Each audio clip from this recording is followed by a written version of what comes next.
Welcome to my Sacred Revenge channel, where betrayal isn't just exposed, it's answered. The plain brown envelope arrived without fanfare. It's a stark contrast to the quiet desperation that had been building within me for months. No whimsical doodles, no familiar scrawl from my son, Alaric, or his wife, Evelyn. Just my name printed, in a precise, almost clinical font, perfectly centered on a label, as if an impersonal machine had churned it out. I peeled open the seal with a growing sense of foreboding, a tightness beginning to coil in my chest. Inside was an invitation for my granddaughter, Lyra's 9th birthday. Before I begin telling you my story, let me know in the comments where you're listening from, and if you'd like to share your own story, feel free to write to us. It was devoid of any warmth. No, with love, Alaric and Evelyn. No, hope you can make it, Mom. Not even a hastily scribbled note in the margin that would suggest a human touch. It's just the cold, unyielding specifics.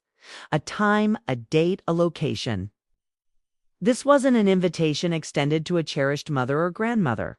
It was the kind of formal notice you'd dispatch to a distant acquaintance, someone you barely knew. A quiet, unsettling premonition settled over me, whispering that this was the ominous start of something I couldn't yet comprehend. And deep down, an instinct screamed that I shouldn't go. I sat at my kitchen table, the stiff card feeling strangely heavy in my hand as the late afternoon sunlight streamed through the window, painting stripes across the worn wooden surface.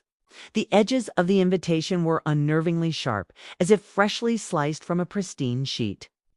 It carried a faint, almost metallic scent of toner and new cardboard. I turned it over once, then twice. Nothing. No personal message, no warmth. Not even a casual signature. This was not the kind of invitation destined for a keepsake box, destined to be pulled out years later with fondness. This was the kind you'd absent-mindedly toss into a junk drawer and quickly forget. But I couldn't forget. This was Lyra's 9th birthday. My mind drifted back to her first, a vivid memory of her tiny face smeared with pink icing, her giggles, echoing as she struggled to blow out the two close candles. Back then, Alaric would beam with genuine pride when I entered a room. Evelyn, too, would greet me with a genuine smile. She even specifically requested my spiced ginger cookies that inaugural year, declaring they tasted precisely like Christmas. Now, all I held was this stark, polished card. I placed it next to my cooling coffee cup, watching the delicate tendrils of steam curl upwards, as if attempting to carry my heavy thoughts away. A part of me urged me to ignore it, to simply take the clear, albeit subtle, hint. But another part, an older, more stubborn part, utterly refused to be dismissed like unsolicited junk mail. Perhaps some of you listening have experienced it too, that insidious, almost imperceptible shift in a family's tone. It never arrives as a sudden, jarring rupture. It's a slow, quiet, draining, barely noticeable. Until one day you awaken to the chilling realization that the warmth has entirely evaporated, leaving you standing alone on the cold, distant porch of what you once intimately called home. Still, I attempted to rationalize it. Perhaps they were genuinely busy. Perhaps they simply forgot to sign it. Perhaps. But even as I clung to these flimsy excuses, a deeper understanding had already solidified within me. This was no mere oversight. This was a deliberate, unambiguous message. And I was deeply unsure if I was prepared to confront its full, painful meaning. I placed the invitation on the small antique table beside the hallway mirror, leaving it there for several days, an almost morbid curiosity compelling me to observe it. Every time I passed, my gaze would involuntarily drift towards it, foolishly hoping something might magically change. Of course, it never did. But on the 4th morning, a quiet resolve settled over me. I found myself reaching for it again, not to question its cold intent, but to fully accept it. I had decided I would go. It wasn't stubborn pride or even a glimmer of rekindled hope that propelled me. It was something far more profound, something quieter. Perhaps it was the enduring memory of Lyra's tiny hand clutching mine at the local park, or the gentle way she used to trace the intricate illustrations on the cover of the old fairy tale book I kept on my shelf. I vividly recalled promising her eye would read every single story until she could read them entirely on her own. That beloved book, bound in its fading emerald green cloth, immediately became the first item I set aside for her birthday gift. I retrieved a small, intricately carved wooden box from the linen closet. Inside, a treasure trove of faded photographs, yellowed postcards, and worn letters lay nestled. Right at the very bottom, beneath layers of cherished memories, was the book. I opened it slowly, reverently. Some pages were loose there, corners softened with age, and a few were delicately torn, but the vibrant illustrations still held their color with surprising resilience. I placed it gently into a simple gift bag, carefully lining it with soft tissue paper. Then, with a newfound sense of purpose, I moved to the kitchen. I hadn't indulged in baking for a considerable time, but my hands instinctively found their familiar rhythm: butter, granulated sugar, aromatic cinnamon. These were the very same spiced ginger cookies Lyra used to request, without fail, every winter season. The sweet, comforting aroma began to fill the entire house, a fragrant, nostalgic presence like an old, forgotten lullaby. I meticulously packed them in an antique tin, layering delicate parchment paper between each perfectly formed row. Once both gifts were carefully prepared, I sat for a long while, my hands resting calmly in my lap. It was a peculiar, almost serene calm, devoid of nervous butterflies, stripped of soaring expectations. Just a quiet, unshakable readiness, as if my body had already fully accepted whatever outcome was inevitably coming. Before finally leaving, I penned a small, heartfelt card specifically for Lyra, just a few simple lines in my own handwriting. Nothing heavy, nothing burdened with subtext.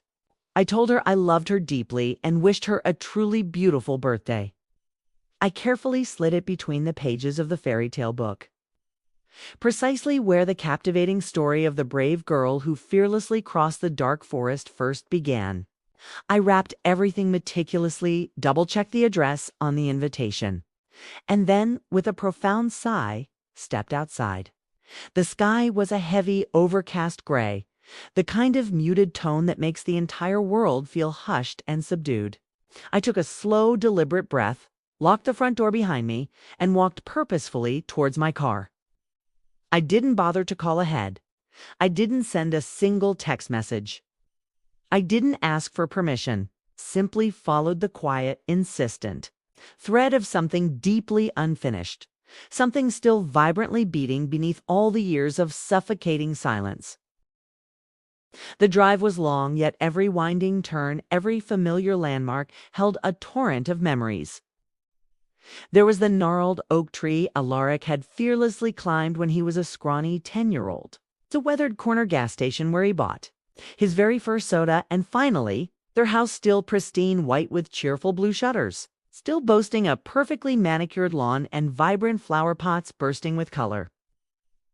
I pulled up across the street and sat for a moment, simply observing. Families arrived and departed, their arms laden with brightly wrapped boxes and buoyant helium balloons, their laughter spilling out whenever the front door opened, the unmistakable, joyous sound of celebration. I looked down at the carefully prepared gift bag and the cookie tin resting on the passenger seat, then gently gathered them. One last steadying breath, one resolute step forward. I crossed the street and walked towards their front door. Whatever awaited me behind it, I knew. One thing with absolute certainty: I had shown up, and that, I believed, mattered more than they would ever willingly admit. The walkway leading to their front door was cheerfully adorned with balloons tied to small white stakes, swaying gently in the subtle breeze. I carefully stepped over a stray ribbon that had come loose and adjusted the gifts in my hand. through the front windows. I could discern blurred shapes moving within children, darting playfully, their excited squeals muffled by the glass. A few adults gathered near the kitchen, streamers draped carelessly across the ceiling. The house itself looked exactly as I remembered it, yet something about its very essence felt foreign now, as if it belonged to a story that had continued to unfold vibrantly, even after I was no longer a character actively written into its narrative. I ascended the porch steps, taking meticulous care not to jostle the precious cookie tin. My hand instinctively reached for the doorbell. My finger poised, but before I could press it, the door swung open. Alaric stood there, his face utterly unreadable. Not angry, not warm, just still, an unsettling blankness. He didn't appear surprised by my presence, almost as if he had been anticipating my arrival, perhaps even waiting by the door, listening intently for my very footsteps. We stood there in a heavy, drawn-out silence for several seconds, him framed rigidly in the doorway, me holding the carefully chosen gifts. Then, with a practiced, almost mechanical movement, he stepped outside and gently pulled the door closed behind him. I heard the latch click into place, a soft, almost imperceptible sound, yet utterly final, reverberating with a chilling sense of dismissal. He didn't speak right away. His gaze dropped, first to the gift bag, then to the cookie tin, before finally rising to meet mine. I opened my mouth to speak, a desperate plea forming on my lips, but he subtly lifted one hand, just slightly. It wasn't a gesture to silence me, but more like a signal, a movement so carefully rehearsed it seemed almost robotic. He said in a voice that was eerily calm, almost gentle, that it would be better if I didn't come inside. His voice didn't betray any emotion, no shake of anger, no tremor of warmth. It was the kind of dispassionate tone people employ when reciting a formal policy, like a store manager blandly informing you, "This isn't personal, it's just procedure." He told me it wasn't a good idea, that my presence might make things uncomfortable, that the kids didn't need the stress, and that Evelyn had worked hard on everything and didn't want distractions. Then he paused, a flicker of hesitation, crossing his face as if reluctant to utter the next crushing part, yet having clearly decided it was necessary. He said, "Dawned, I remember each agonizing word with pristine clarity, that I was not really a part of things anymore." It wasn't delivered in a cruel or loud manner. He didn't even make eye contact when he delivered the final blow. His gaze remained fixed on the welcome mat beneath our feet, as if the devastating phrase had been literally inscribed there, and he was merely reading it aloud for effect. My arms remained frozen, still clutching the gifts, clinging to the desperate hope that they still belonged somewhere, that someone inside might open the door at any second, burst into laughter, and tell him he was being utterly ridiculous. But no one did. I managed to ask if Lyra knew I had come. He didn't answer. He simply looked past me, his gaze fixed on the road, as if patiently awaiting the arrival of someone far more important. I stood there for another long, suspended breath, the silence pressing in around me. Then, with a heavy heart, I handed him the bag and the tin. I said nothing more. There was truly nothing left to say that would land where it should, nothing that would penetrate the cold, impenetrable wall he had erected. He accepted the gifts with the same practiced stillness and then turned the doorknob behind him. The door opened, swallowed the vibrant light from within, and then closed again. Irrevocably, I walked back to my car, not consumed by the fiery heat of anger, nor even the raw ache of profound sadness, but rather enveloped in that singular, chilling silence where something deep inside shifts slowly, yet permanently beyond all recognition. I didn't start the engine right away. I sat there, a silent observer, watching their brightly lit house, wondering with a profound sense of bewilderment how something so intimately familiar could suddenly feel so utterly unreachable. That, I understood with a jolt, was the precise moment the door truly slammed shut. Not just on their house, but on the lingering version of me that still harbored a foolish hope. Still foolishly waited to be invited in. When I finally arrived home, I didn't even bother to take off my coat. I stood in the hallway for a long time, staring at the empty, echoing space above the entry table where I used to proudly hang family pictures. For years, a cherished photograph of Alaric holding Lyra as a baby had adorned that spot, but I had taken it down last spring. I remembered rationalizing it by telling myself I merely wanted to dust the frame, but I never ever put it back up. I moved almost numbly to the kitchen and set the cookie tin on the counter. I didn't bother unpacking the small gift bag. Then, profound silence in the house pressed in close, thick and suffocating. There was no sound except for the faint, steady hum of the refrigerator and the low, comforting crackle of the baseboard heater warming the tile beneath my tired feet. Later that evening, just as the sky dimmed into a heavy, bruised orange dusk, my phone vibrated, startling me. It was a message from Evelyn. She didn't begin with a greeting, no polite preamble, just the blunt, accusatory words. "Don't make this into a scene. Alaric already explained everything." There was no trace of warmth in her message, no flicker of concern. No hint of curiosity about whether I was all right after the day's cruel dismissal. Just a cold, hard warning, as if I had committed some egregious act simply by showing up, by daring to exist. I didn't respond. I set the phone face down on the table, its screen dark, and stared blankly at the wall. I don't remember exactly how long I sat like that, suspended in the quiet emptiness. At some point, an inexplicable urge propelled me to my feet, and I walked to the hallway closet. I reached past the familiar coats and pulled out an old, dusty filing box. It smelled faintly of aged cedar and forgotten documents.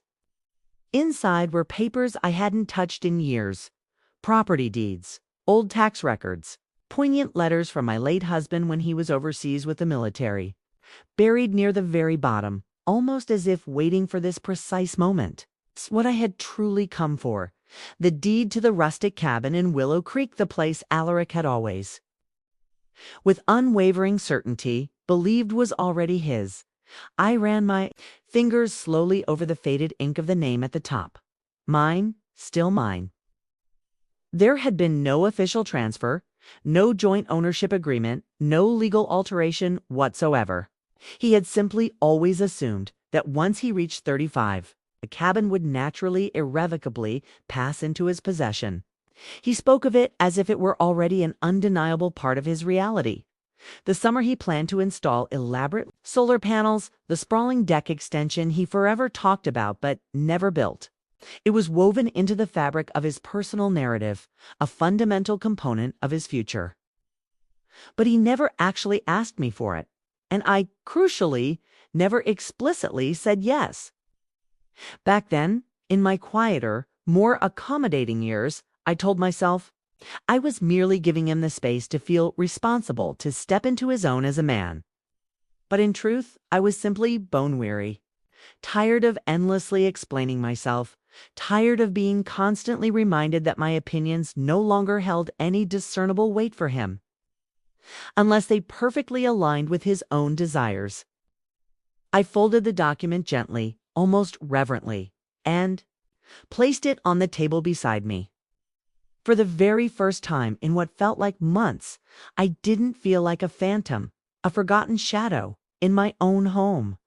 Evelyn's curt message was intended to shut me down, to extinguish any flicker of defiance. Instead, it had unexpectedly, almost miraculously, opened a door I had quietly, perhaps too quietly, closed years ago. 'Cause what they didn't know, what they had utterly failed to grasp, was this: I had never signed anything over. And if they were so comfortable summarily pushing me out of their lives, they might want to seriously reconsider building their entire future on land that, legally, did not belong to them, not yet, not ever, if I chose so. The next morning I awoke earlier than usual, a profound sense of clarity settling over me.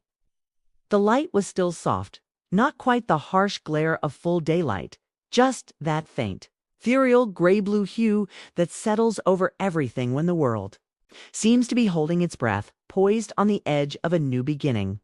I sat by the kitchen window, a warm mug of coffee cradled between my hands, and stared out at the empty, hushed street. The deed to the cabin lay beside me, still unfolded from the night before, a silent testament to my newfound resolve.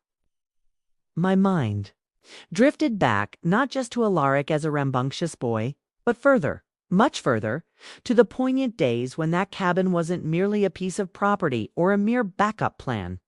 It was the sacred, tangible place where my beloved husband, Marcus, had patiently taught Alaric how to split firewood, the very spot where I learned, through trial and error, to patch stubbornly leaky roofs and meticulously clean out the old stone fireplace with nothing but simple vinegar and coarse salt.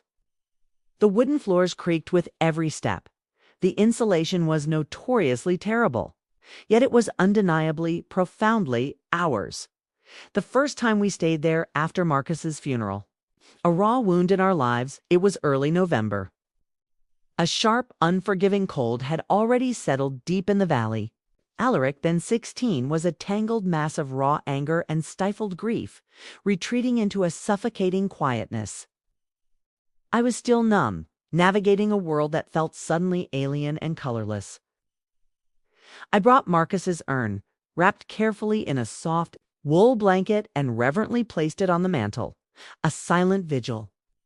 Alaric didn't speak much during that desolate trip, his grief a heavy shroud. But one night, after I'd quietly gone to bed, I heard him moving downstairs. The next morning, a small pile of kindling, perfectly stacked, lay waiting by the fireplace, a silent offering. That, I understood, was his unspoken way of grieving, his quiet tribute. Years later, when Alaric, with a casualness that now stung, asked if he could take over the cabin, I found myself unable to say a definitive no, but I also couldn't bring myself to say a full yes. He never pressed the issue, never asked again. I suppose, in his mind, my silence was interpreted as implicit permission, an unspoken blessing. Now, looking back with a clarity that was both painful and liberating, I could clearly see how effortlessly assumptions could blossom into a deep-seated sense of entitlement, and how, in my own quiet way, I had allowed it to flourish. I had allowed that pervasive belief to go entirely unchecked, perhaps even inadvertently encouraging it by my persistent silence. But the cabin, I now knew, was not a mere gift to be claimed, a right to be asserted. It was the singular, untouched piece of my life, untainted by negotiation or performance. It was a vibrant tapestry of memory, raw loss, and enduring love, inextricably layered into every creaking floorboard and rough-hewn stone.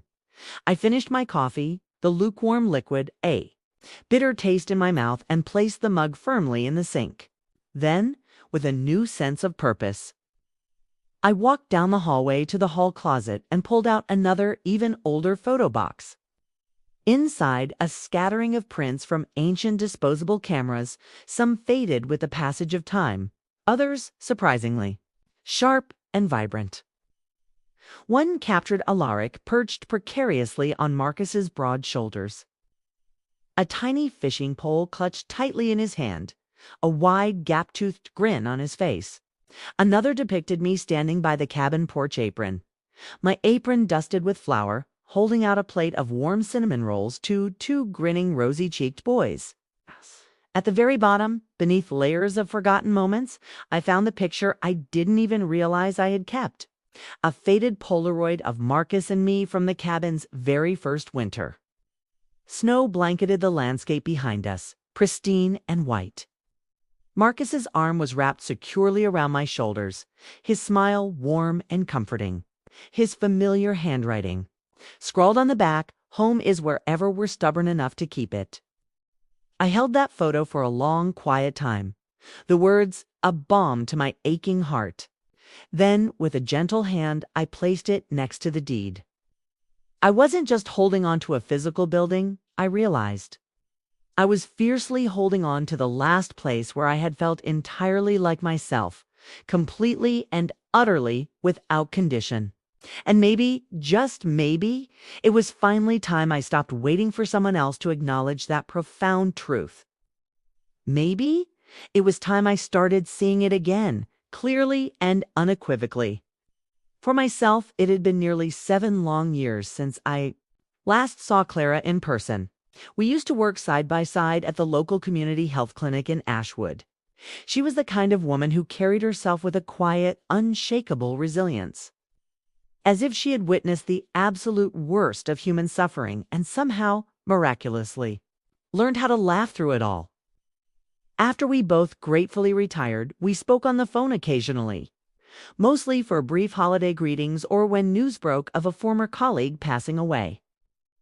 But that Sunday morning, she appeared unexpectedly at my front door without any prior warning. I opened it to find her standing there, a small bag of groceries clutched in one hand, and a knowing look in her eyes that suggested she already understood far more than she should have. She stepped inside, gave me a quick, comforting hug, then walked straight to my kitchen with an easy familiarity as if she had done it 1,000 times before. "You didn't even tell me it was Lyra's birthday," Key stated, her voice gentle but firm, as she began unpacking the bag, revealing eggs, fresh bread, Key, and a pint of plump blueberries. "I had to hear it from Sandra's daughter," Shay said. Alaric's wife rented a giant bounce house and posted half the party online for the world to see. I didn't respond. I simply sat at the table, a silent witness, and watched her make herself completely at home. She poured steaming coffee for both of us, then finally settled into the chair directly across from me. "They didn't let you in, did they?" she asked, her gaze unwavering. I shook my head once, a single definitive movement. Clara's expression remained largely unchanged. She had worked in trauma wards for decades. She understood implicitly that silence, sometimes, spoke volumes more than an outright emotional breakdown ever could. "You ever update the title on that cabin?" she asked, breaking the silence after a while. I reached for the deed, which was still resting a silent sentinel on the buffet behind me, and slowly slid it across the table towards her. She read it over carefully, her lips moving almost imperceptibly, then nodded. "So it's still entirely under your name." "That's something, Doris. That's definitely something." Then she leaned in slightly, her voice dropping to a low, conspiratorial tone. "Listen, this isn't just a simple family rift. I've seen this insidious pattern before, time and time again. When people are determined to erase someone from their lives, they always start by rewriting the narrative, by distorting the story. But eventually, inevitably, they go after the paper trail. Your name, your physical place in the world, your inherent rights." Her words landed with a far heavier impact than I had anticipated, each one a stark, uncomfortable truth. I stared intently, almost mesmerized at the edge of the kitchen table. "They think you're quiet. And maybe you have been for a long time," she continued, her voice unwavering. "But they absolutely do not get to unilaterally write you out of the life you meticulously built. If they're using that cabin as leverage, or as a fundamental component of some grand financial scheme, then you, Doris, have every single right to stop them in their tracks." She pulled out a crisp business card from her purse and slid it across the table to me. "Eleanor Thorne, Elder Estate and Property Law." It read, "She's sharp, really sharp, younger than we were when we first started out. But she knows precisely how to navigate their kind of convoluted mess," Clara advised, her eyes twinkling with a hint of steel. "Talk to her, Doris. Even if you ultimately decide not to act on it now, you absolutely need to know exactly where you stand, legally and emotionally." We spent the remainder of the morning talking around old, cherished memories and nibbling on the edges of half-burnt muffins, the comforting familiarity a welcome balm. But Clara's visit wasn't just about providing comfort. It was a quiet yet incredibly powerful nudge. A crucial reminder that I still possessed choices, that I wasn't a mere ghost, a forgotten echo. In someone else's entirely self-serving version of events after she finally left, leaving behind a subtle scent of coffee and quiet determination, I stared at Eleanor's card for a long contemplative time. It had been years, decades even, since I had truly, unequivocally stood up for myself in a way that made others genuinely uncomfortable. But maybe, just maybe, that was precisely the heart of the problem. Perhaps it was high time they felt a little uncomfortable too. I met Eleanor Thorne 2 days later, in a modest yet meticulously organized office nestled downtown, discreetly tucked between a bustling, fragrant bakery and an old, charmingly cluttered bookstore. Her office itself was small, but every detail spoke of efficiency and purpose. Everything about her demeanor conveyed an innate sense of business, of quiet competence. There was no saccharine charm, no condescending tone, just a profound, unwavering confidence and an absolute refreshing clarity. Clara had, as promised, already thoroughly briefed her on the intricacies of my situation. Eleanor had meticulously scanned the deed, pulled up all the relevant property records, and, to my utter surprise, had even acquired a copy of Alaric's startup financing pitch deck. She had, with impressive foresight, highlighted the specific section where he brazenly listed the cabin as a crucial collateral asset. "Your son is currently using the cabin to secure a second-stage funding round," she stated, her voice calm, measured, and utterly devoid of judgment, "which becomes a significant problem, Miss Everhart. Given that the legal title is still entirely unequivocally under your name." I managed to keep my face steady, betraying none of the furious twisting in my stomach. "He claimed it was inherited," she continued, her gaze fixed on her screen, passed down to him with no dispute. She tapped her pen against the glowing screen, the sound sharp and insistent. "And, furthermore, that no other party has ever contested ownership." I shook my head, a single emphatic movement. "I never signed a transfer," I stated, my voice surprisingly strong. "I never agreed to joint ownership. That place, that cabin, was mine long before his first baby tooth even came in." Eleanor nodded slowly, then leaned forward, resting her elbows squarely on her desk, her gaze piercing. "You still legally hold the title, Miss Everhart. That single fact gives you complete and absolute legal control. However, if you don't take immediate action, lenders might proceed under the dangerous assumption that his claim is entirely valid. We need to put them on unequivocal notice." I sat back in the comfortable chair, my eyes drifting to the window. It was quiet outside, just the faint, distant hum of a delivery truck rumbling down the street, a stark contrast to the storm brewing within me. "I don't want to sell it," I stated, my voice low but firm, "and I absolutely do not want them building their supposed dreams on something they so casually pushed me out of." Eleanor listened intently, her expression unreadable. Then, without missing a beat, she offered the crucial next step, filing a formal notice of claim. It would formally alert all banks, potential investors, and any public record that the cabin's true ownership is actively in question. "It's not an aggressive move, but it is undeniably firm," she explained. "Once that's officially filed," she added, her tone reassuring, "Alaric can no longer legally use the property for any financial leverage. And, crucially, you won't need to confront him directly. I'll handle all communication. If they reach out to you for any reason, simply forward them directly here." She slid a stack of papers towards me, a pen resting expectantly on top. I picked up the pen. A hand surprisingly did not shake.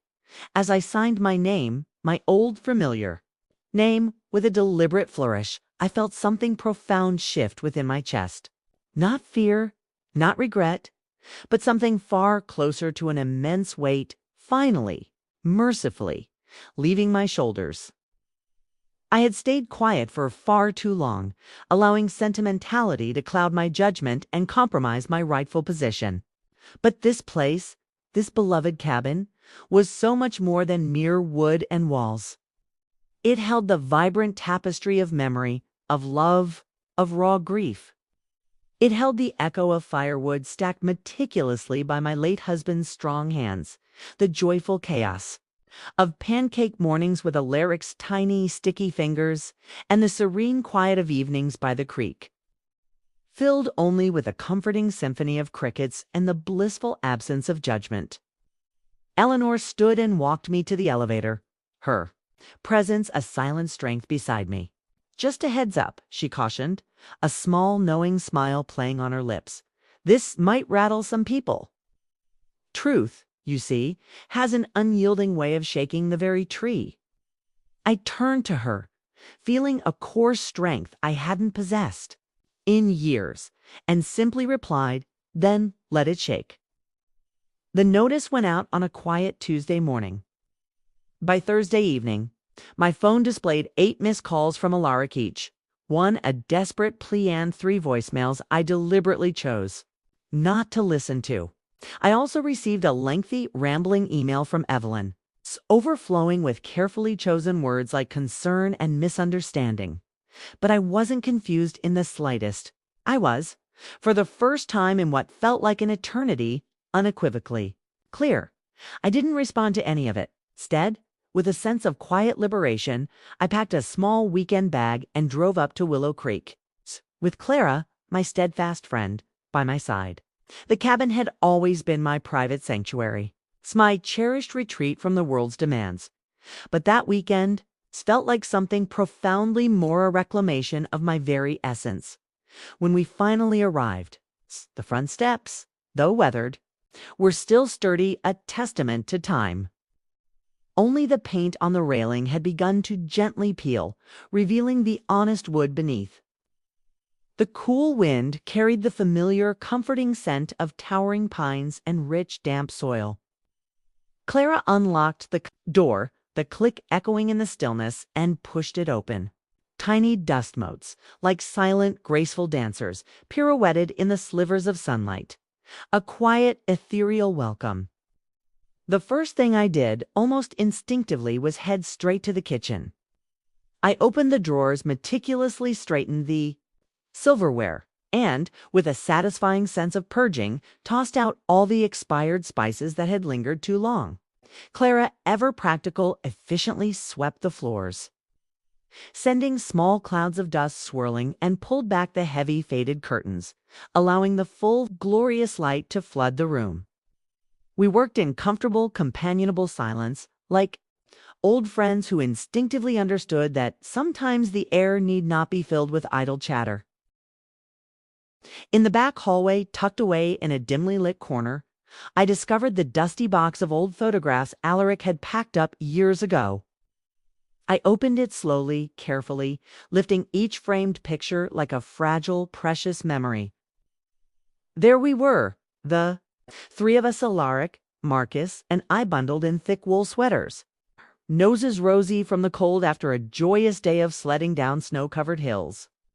Another candid photo showed a younger Alaric perched precariously on his father's broad shoulders, his tiny hand clutching a miniature fishing rod, a wide, triumphant grin plastered across his face.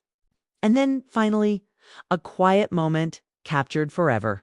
Just me and my beloved husband, standing serenely by the stone fire pit, holding steaming mugs of cider, our faces etched with contented smiles. I carefully dusted off that particular frame, and, with a profound sense of peace, placed it back on the mantel, its rightful place. That one, I knew, would stay. We didn't speak of the legal turmoil, not out loud. It hung in the air between us, a pervasive, unspoken presence, like the thick, swirling mountain fog that often shrouded the valley. Clara, always grounded in practicalities, efficiently started a crackling fire in the ancient hearth, the flames dancing merrily. I brewed a pot of comforting herbal tea. We sat to old friends and simply listened to the soothing rhythm of the crackling wood, letting the warmth envelop us. That evening, as we sat on the porch, wrapped snugly in cozy blankets, my phone vibrated again, breaking the serene silence. This time, it was a text message from Alaric. I saw the legal claim. It read, cold and accusatory. You've made your point, but this is going to utterly ruin things for me. I stared at the harsh words on the screen for a long, painful time. Then, with a decisive movement, I turned off my phone, severing the unwelcome connection, and tucked it into the drawer beside the old, unused rotary dial phone. The next morning, refreshed by a night of peaceful sleep, we hiked the short, winding trail behind the cabin to the ridge where the creek meandered gracefully through the dense stand of trees. The trail was overgrown in places, brambles reaching out like grasping fingers, but it was deeply, intimately familiar. I hadn't walked it in years, perhaps even decades, but my feet seemed to remember the way instinctively, carrying me forward effortlessly. At the very edge of the path, the sturdy wooden bench my husband, Marcus, had painstakingly built still stood, a little crooked now, weathered by time and seasons, but remarkably strong, a silent monument to his presence. We sat there for a long while, enveloped in the quietude. A gentle breeze rustled softly through the tall grass, whispering secrets. Clara handed me a thermos of steaming tea. You did right, she said, her voice soft but imbued with an undeniable conviction. Not just legally, Doris, but emotionally. You finally drew a clear, unyielding line. I nodded slowly, a profound sense of peace settling over me. 4. The very first time in what felt like an eternity, I didn't feel consumed by guilt. I felt truly, beautifully whole. Later that afternoon, I retrieved a clean notebook from the desk drawer and, with a newfound clarity, began to write down precisely what I wanted next. Not just in terms of legalities, but for myself, for the very core of my being. I wrote the words out loud in my mind, a silent incantation as I pressed the pen firmly against the crisp white paper. I am not invisible. I am still here. And this place, this sacred patch of trees, this enduring stone, this vibrant air was absolutely not theirs to erase me from. By Saturday morning, the persistent fog that often clung to the valley below the cabin had finally lifted, revealing a world bathed in soft, clear light. I stood at the kitchen window, watching the gentle sunbeams slowly reach over the tree line, illuminating the landscape in golden hues. There was a profound stillness in the air, but it wasn't the kind of stillness that felt empty or desolate. This was the kind that followed something hard-earned, something deeply deserved, a quiet triumph. At precisely 10 a.m., a sleek silver SUV, unnervingly out of place amidst the rustic setting, pulled up the gravel drive. A man stepped out, early 40s, impeccably dressed in a trim suit, his polished shoes glaringly unsuitable for the uneven ground. He didn't bother to glance at the majestic mountains or the towering ancient trees. He walked with a determined stride directly to the porch, exuding an air of someone who had far more important places to be, far more pressing matters to attend to. I opened the door before he could even bother to knock, my composure unwavering. Miss Everhart, he began, adjusting the strap on his sleek leather briefcase, his voice smooth and professional. My name is Julian Vance. I represent your son, Alaric. I simply let him in, offering no word of welcome, no invitation. Clara, who had been quietly engrossed in a book in the living room, glanced over, her eyes narrowing almost imperceptibly, but said nothing, maintaining her silent vigil. She offered him coffee. He politely declined, his focus clearly elsewhere. He opened his briefcase and produced a pristine folder. The very air in the room seemed to subtly shift, charged with an undeniable tension. He spoke calmly, deliberately, each word carefully chosen. Alaric and Evelyn wished to resolve this matter without any further escalation. Miss Everhart. They're willing to make a substantial financial offer in exchange for your immediate cooperation in transferring the property title. He paused, allowing his words to sink in. We believe it's in everyone's best interest to avoid any further public exposure regarding this delicate situation. He slid the folder smoothly across the table towards me. Didn't even touch it. We would, of course, handle all the necessary paperwork discreetly and efficiently. He continued, his voice maintaining its unctuous tone. You would retain certain visitational rights if you so desire, but full ownership would be irrevocably transferred. His words were polished, practiced, the words of someone utterly accustomed to receiving automatic yeses. I stood slowly, deliberately, and walked to the mantel.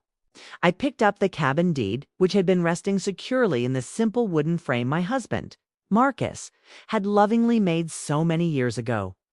I carefully removed it and returned to the table. I opened the document, unfolded it, and pointed, with a steady finger, to the line near the bottom. It's my full name, written in my own hand, in clear, indelible ink, permanent and undeniable.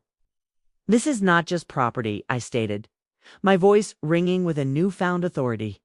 This is memory. This is a promise. This is the last tangible thing my husband touched before he died, and my name, his name, is still unequivocally on it.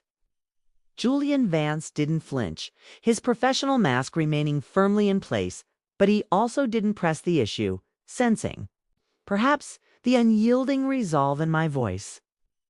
He simply closed his folder, stood, and gave a curt nod. If you change your mind, Miss Everhart, he said, already turning towards the door, we're open to further conversation. I walked him to the door, onto the porch, where the fresh mountain air seemed to cleanse the lingering tension. He paused, his hand on the railing, before stepping down. You should know, Miss Everhart, he added, his voice slightly more pointed now, this is already significantly affecting Alaric's investors. I let that veiled threat hang in the crisp air, unacknowledged. Then, with a quiet strength that surprised even myself, I said everyone has to live with the consequences of what they choose to erase. I closed the door gently. The sound. A soft, final thud. Behind me, I heard Clara exhale slowly, a long-held breath finally released. We sat by the fire for a long, peaceful time. The folder Julian Vance had left behind remained unopened, a symbol of their futile attempts to control my narrative. That night, under the watchful gaze of the crackling flames, I burned it, page by deliberate page. The hungry flames curled greedily around each financial offer, each signature line, each thinly veiled threat disguised in carefully constructed courtesy. I didn't need their paltry offer. I already possessed what they never would, a sacred place that remembered me, and a reclaimed sense of self that was priceless. By the following afternoon, the wind had picked up considerably, whistling a mournful tune through the towering pines. I was stacking kindling near the back porch when I heard the familiar creak of the front gate. I instinctively thought it might be Clara returning from her afternoon walk. But the footsteps were distinctly lighter, quicker, imbued with a youthful energy. I turned, my heart leaping, and there she was. Lyra, her hair tied back in a charmingly crooked ponytail. Her small shoes a little muddy from the journey, and her cheeks flushed pink from the crisp, cool air. She was clutching a worn tote bag, the kind one used to carry when I picked her up from school, a distant memory that now felt achingly close. She looked up at me, her eyes wide and luminous, not saying anything, just looking. I froze, not out of fear or anger, but from something far deeper. Something that achingly resonated with both profound joy and a bittersweet sadness. She walked up to me slowly, hesitantly, and then, with a burst of courage, reached out her arms. I dropped the kindling with a clatter. She wrapped herself around me like she used to when she was much smaller, a tiny, warm, silent embrace that spoke volumes. I didn't ask how she got here or why. I simply held her, pulling her close, savoring the feeling of her small body against mine. Inside the cabin, I warmed her small hands with a steaming cup of herbal tea while she sat on the worn sofa, her shoulders still drawn in, a mixture of shyness and wonder in her gaze. She glanced around the rustic cabin, her eyes tracing the familiar details as if it were a cherished memory barely holding its shape, fragile and precious. I pointed to the stone fireplace, its rough-hewn mantel a testament to enduring love. "Your grandpa hung that mantel with his own hands," I told her, my voice soft with remembrance. She looked at it, then back at me, her eyes filled with a new understanding. She whispered, her voice barely audible, "I saw your picture in a box in the closet." Her voice cracked, small and vulnerable. "Mommy said she was going to take it down, but I took it first." A tear traced a path down her flushed cheek. "Daddy never talks about you anymore. I didn't know where you went." I listened patiently, without rushing her, allowing her the space to articulate her unspoken pain. Her words came slowly, haltingly, as if they had waited far too long to be spoken, trapped within her small heart.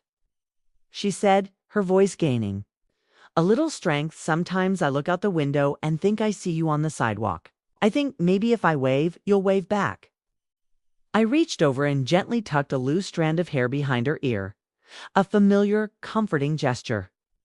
"You don't need to wave," I said softly, my voice thick with emotion. "I'm still here, Lyra, always." We spent the rest of the afternoon immersed in the comforting ritual of baking, making a fresh batch of old-fashioned sugar cookies, the very same ones I had baked every December, year after year. She remembered the various cookie-cutter shapes, even recalling precisely which cutter made the charmingly crooked star, a testament to shared memories. Later, as the sun began its descent, we walked hand in hand down to the creek. The water was low, but it still sang its melodic song over the smooth, moss-covered stones. She skipped a flat pebble, then another, watching them disappear with satisfying plinks into the clear water. We sat together on the old wooden bench near the bend, the very one Alaric had helped me build when he was barely 12 years old, a lifetime ago. Lyra leaned her head against my shoulder. "It's quieter here," she mused, her voice a soft murmur. "I like that. Nobody talks over me here." I simply let the profound, peaceful silence settle around us, a comforting blanket against the world's clamor. When the sun finally began to dip below the horizon, casting long purple shadows, I walked her back to the cabin. Clara had returned by then, her presence a steady anchor, and quietly began preparing dinner. We ate together, just the three of us, a small, quiet family unit, enjoying the simple comfort of companionship. No pressure, no awkward explanations, just shared sustenance and unspoken understanding. Afterward, with a heavy but resolute heart, I called a driver I trusted implicitly to take her safely home. I wrapped the soft hand-knitted scarf I had made years ago gently around her slender neck. She hugged me tightly at the cabin gate, her small arms clinging, and whispered, her voice filled with earnest promise, "I'm going to come back, Grandma. I want to learn how to make the crooked stars by myself next time." I watched the car roll away, its taillights blinking softly like distant stars, disappearing down the gravel road and through the gathering dusk of the trees. Inside the cabin, a profound warmth lingered, a new kind of warmth that had nothing to do with the roaring fire in the hearth. For the very first time in a long, long while, it didn't feel like I was merely clinging desperately to old, fading memories. It felt, instead, like I was actively, joyously making new ones, building a future brick by brick. The next morning, a delicate frost still lingered stubbornly on the windowsill, glistening like scattered diamonds. I poured myself a fresh cup of steaming coffee and stepped onto the porch, watching the ethereal mist lift slowly, almost magically, off the trees. The silence that enveloped me was different now, transformed, not empty or desolate, but expectant, pregnant with possibility. When I opened my laptop, I noticed a new email from Evelyn. The subject line was stark and plain, just my name, A. Stark address. I stared at it for a long, deliberating moment, then, with a deep breath, clicked it open. It read, "This is affecting Alaric's reputation. Clients are asking uncomfortable questions. He's stressed beyond belief. No, you're hurt, Doris, but this isn't the way. I'm asking you, woman to woman, please stop before it damages everything.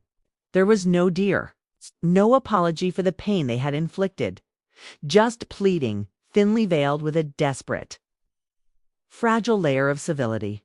I sat perfectly still, letting the words settle around me like fine dust, observing their texture. I thought about Alaric's ingrained silence, his familiar, frustrating way of disappearing whenever responsibility or difficult emotions pressed too close. Evelyn had always been his self-pointed shield, his articulate spokesperson, the one who could smile tightly through awkward family dinners and skillfully change the subject whenever conversations threatened to veer towards anything remotely uncomfortable or challenging. But now, remarkably, she was the one reaching out, not to genuinely heal the gaping wound they had created, not to ask what had truly gone wrong, but merely to silence the unwelcome noise I was making, to stop the consequences of their actions. I took a deep, cleansing breath, then, with a newfound resolve, hit reply. My fingers moved slowly, deliberately, over the keyboard. I didn't start this, I typed each word a quiet assertion. You chose to erase me. Now I'm. Drawing myself back in, I hit send, just one line. No threats, no drama, no lengthy explanations. It was never about revenge. I had no appetite for protracted battles. What I truly, deeply wanted was clarity, space, and a boundary drawn clean and firm, the demarcation of my own being. Later that afternoon, I stood at the old cedar desk in the cabin, its surface worn smooth by time and use, and pulled out the deed once more. My name was still there, undeniable, a testament to my enduring presence. Not his name, not hers, but definitively, proudly, mine. I placed the crucial document carefully into a new, pristine folder I had labeled Transfer of Stewardship. It was almost time for the next crucial step. Clara, ever supportive, helped me meticulously scan the final papers. Eleanor Thorne, with her quiet competence, had drawn them up exactly as I'd asked, tailored to my specific vision. Everything, she assured me, would be officially formalized by next week. I glanced at the photograph Lyra had brought from her house, a precious artifact of a stolen past. It was a younger me, my face beaming, holding her when she was barely 2 years old, a tiny, trusting bundle in my arms. I propped it gently on the mantel, next to an equally cherished photo of Alaric at the same tender age. Same eyes, same infectious smile, but distinctly different roads taken, divergent paths carved by their choices. Outside, the wind shifted, rustling through the pines with a soft sigh. A few birds scattered from the tree line, disturbed by the sudden gust. I closed the folder, its contents now secure, and smoothed my hand across the warm, polished wood grain of the desk. It was the very first piece of furniture my husband had ever built. Testament to his craftsmanship, solid, beautifully worn, and still standing strong against the test of time. So, too, was the morning sun, a radiant golden orb stretched its warm fingers over Willow Creek as I walked with a profound sense of purpose down the gravel path towards the front gate. A new, beautifully crafted sign had been mounted securely to the weathered wooden post by the entrance. Hand-carved wooden letters, painted in a soft, inviting shade of green, spelled out its new purpose. The cabin was no longer mine in the fiercely possessive way it had once been, a private sanctuary for my grief and my memories. But it now belonged to something far larger, something truly profound, a noble cause, a greater purpose. I hadn't just let go of a deed, a piece of paper. I had consciously chosen what it would become, its very future. The official paperwork had been finalized just the day before. Clara, my unwavering friend, was there, a silent witness. When the compassionate representative from the nonprofit organization signed the transfer documents, the organization had dedicated themselves with unwavering commitment to providing serene, healing retreat spaces for widows, for older women recovering from profound, debilitating grief, and for those simply seeking quiet renewal and a chance to rediscover themselves. I had explained to them, my voice filled with emotion, that the cabin held more than mere wood and stone. It carried the indelible imprint of memory, the quiet warmth of enduring love, a unique kind of shelter that transcended the purely physical. They listened, their eyes reflecting genuine understanding. They promised with heartfelt sincerity to preserve that deeply cherished feeling, that profound sense of sanctuary. Today, a local news crew arrived, their cameras poised, ready to cover the story of this unique transition. I stayed out of their way at first, preferring to observe from a quiet distance, a silent guardian of the cabin's new beginning. But one of the reporters, with a gentle, respectful demeanor, asked if I would stand for a photograph in front of the hearth, the heart of the home. I agreed without hesitation. The photographer adjusted his lens, his movements precise. I stood, with my back straight, my shoulders back, one hand resting lightly, almost protectively on the mantel. Above me hung the family picture Lyra had so bravely returned to me. The frame was slightly chipped, a small imperfection, but it remained a symbol of enduring connection. In that powerful, poignant moment, as the camera flashed, I realized with absolute clarity that I was no longer just a passive bystander in my own unfolding story. I was the narrator, the deliberate architect of my own destiny, the unwavering keeper of memory and conscious choice. Later, I walked out to the very edge of the property, the boundary of my reclaimed life. The trees whispered their ancient secrets, a soft, soothing chorus, just as they always had. I sat on the old wooden bench, now lovingly polished and carefully repaired, its surface smooth beneath my hand, and let the gentle wind comb through my hair, a silent caress. This sacred place had once been built by a man who loved me fiercely, a man whose memory I now carried with quiet pride. Now it would serve other women, guiding them as they embarked on their own journeys of finding strength again, of rediscovering their own profound resilience.